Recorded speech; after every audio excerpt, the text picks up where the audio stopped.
Gary, this morning, won't you? Better watch it, Coco. There's 2 hunters around. And you too, little one.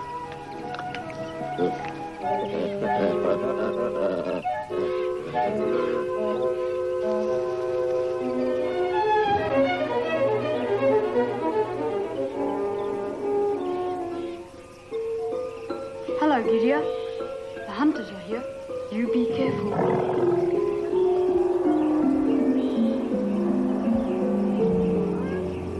We have hardly entered the reserve, and already we have stopped and are at work.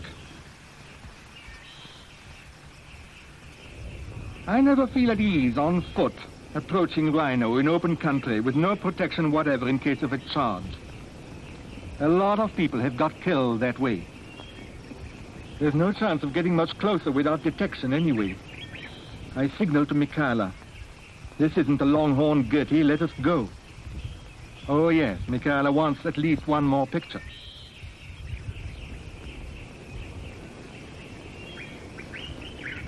At last, to my relief, we're on our way back. And, when we least expect it, a long, pointed, incredibly sharp, forward-pointing horn emerges from behind a bush. We've had no time to hide. We're at work taking pictures. This is Gertie, all right, at last. The legendary Gertie. Cool. Gertie. What a ooter. Surely the most abnormal and freakish rhino horn ever seen. Go away. Oh, sorry, Gertie. Didn't know you felt like that. You people come down here in your safari suits. We have to protect our own environment, you know. Our whole house and garden seem to be turning into a nursery at the moment. This is a very recently born baby warthog. Hey, what's going on, eh? I come out of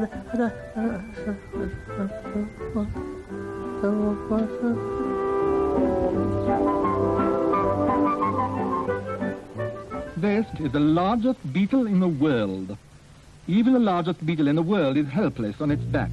No, I'm not helpless. Yeah, been picked up by a human hand. David Attenborough once picked me up. I'm bad. Quite close to the camp, Jack spotted almost hidden in the branches of a tree a mysterious, moving shape. It was one of the most extraordinary and fantastic animals in the world, the sloth.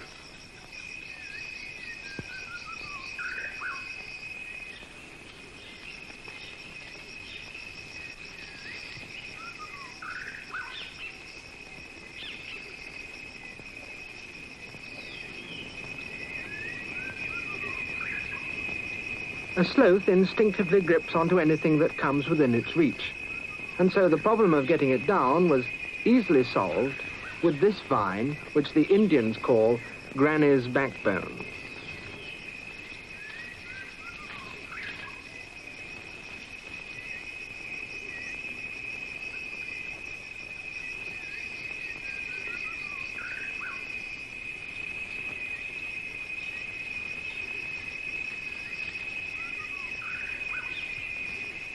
But the sloth's passion for gripping onto things isn't always so helpful.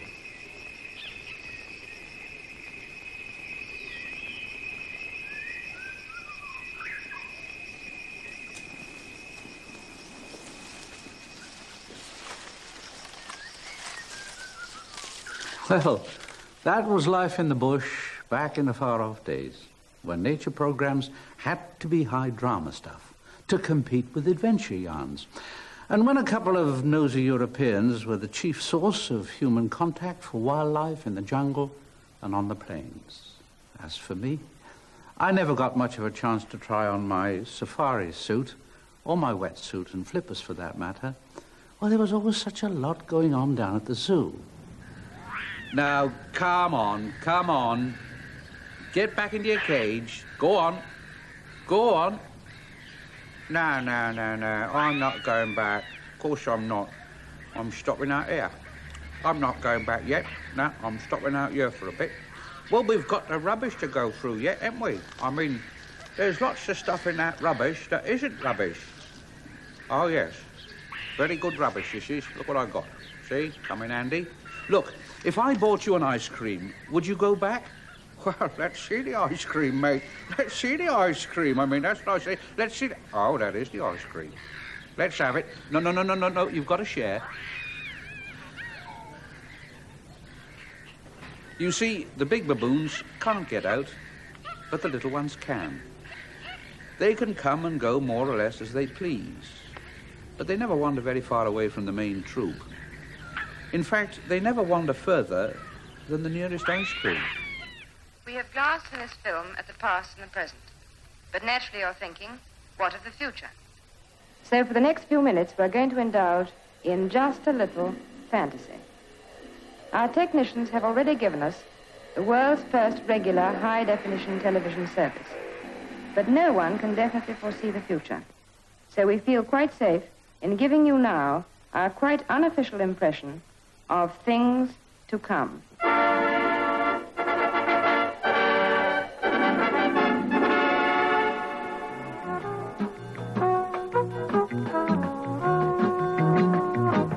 The miniature TV camera keeps watch while Mum copes with the kitchen chores, taking an occasional glance at the monitor.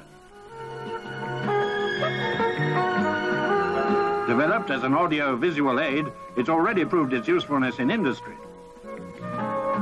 With a gadget like this to help her, there's no need for Mum to let the housework get on top of her.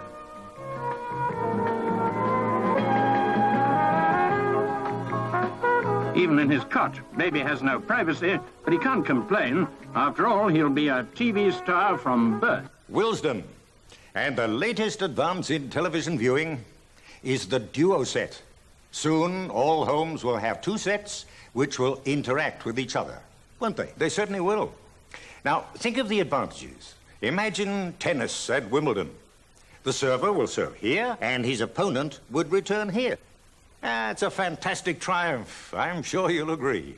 And now, the latest in a long line of technical... has been installed by the Liverpool Police.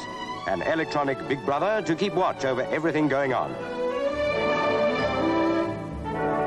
At police headquarters, closed-circuit television puts the law completely in the picture. The criminals unknowingly break into TV and the car at the same time. By radio, contact is made with the nearest plainclothes police. The rest is easy.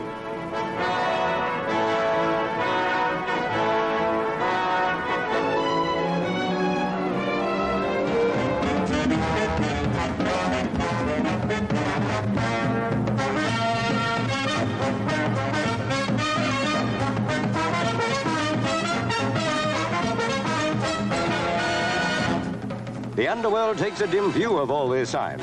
It'll soon be impossible for even a smart man to earn a dishonest living. Hello? Yes? Oh, it's for you. Thanks. Hello? We're going to see some phones. Telephones? Oh, television phones. Maidenhead. The time when a telephone talk becomes a face-to-face confrontation need not be far off. Scientists and technicians are perfecting a view phone that could revolutionize personal communications in the next few years. Using an ordinary telephone, coupled with a miniature TV camera, a system is already in operation on an experimental basis at a research unit. 16 sets have been built. At present, their range is limited to 2 miles using ordinary telephone exchange equipment. Each set costs over £1,000. Users, however, find them invaluable.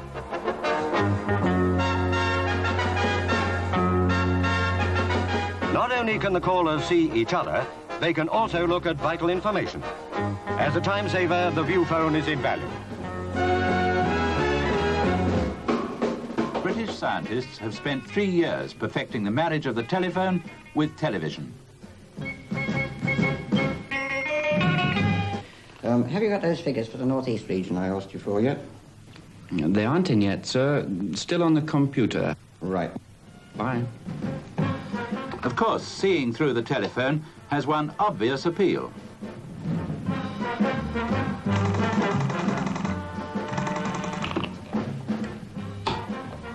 Mr. Perkins' office? Oh, can I speak to Mr. Perkins, please? I'm afraid he's out this afternoon. Oh, are you new here? Oh, yes. I thought I hadn't seen you before. Perhaps I could get to know you a little better. Don't be so cheeky. Well, that's all from me, and that's all from him. But remember, when you've got all these extra TV sets, get a license. In case highly efficient and well-disguised TV detector vans are prowling surreptitiously down your street.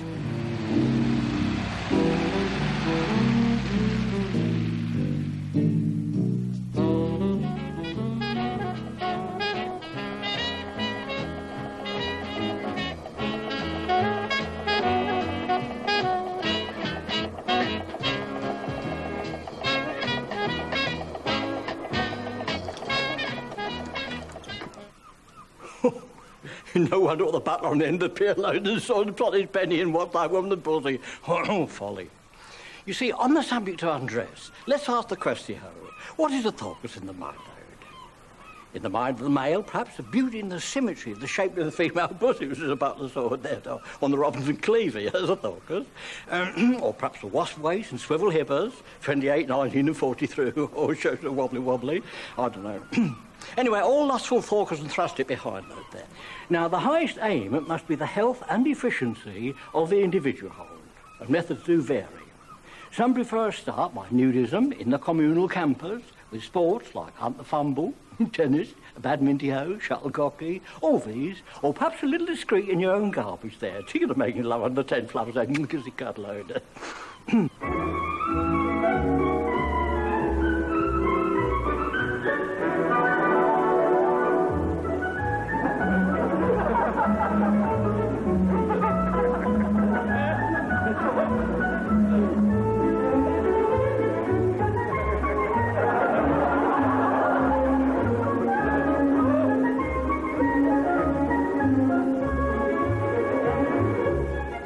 Like thousands of ordinary city dwellers, Dawn and I like nothing better at the weekend than to get into a field just off the M1 and take all our clothes off.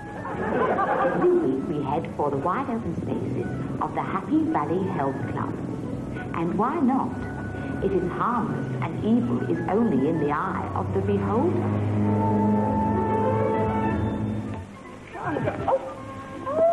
Mandy, they're recognize you with your clothes on. You don't often fish. Nice. Hello, Leonard.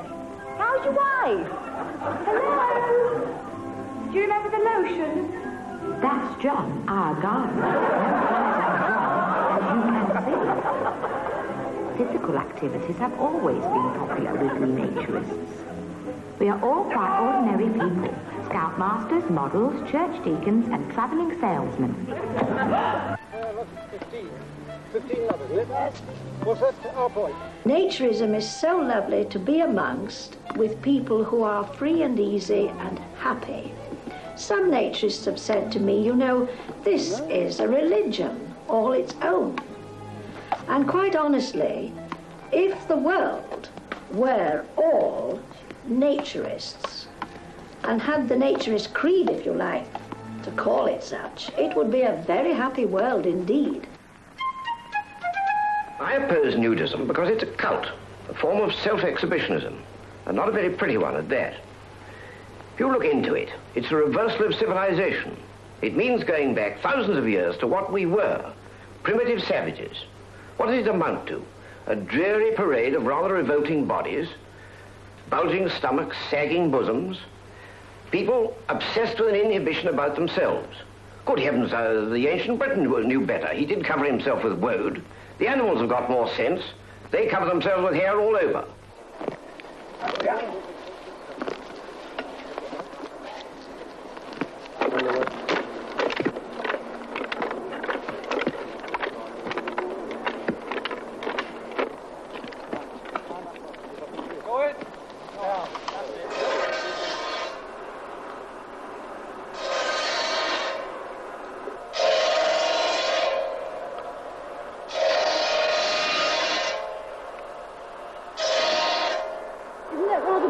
With no clothes on. Well, I suppose several jobs are. I think the most dangerous job that a naturist can do is to fry sausages. Oh, do you want beans then? Yeah. Oh, you and your beans. You'll go fine. It was one hot day 3 years ago that the United Lacey family decided to become permanent nudists. Hot, Nick. Hot.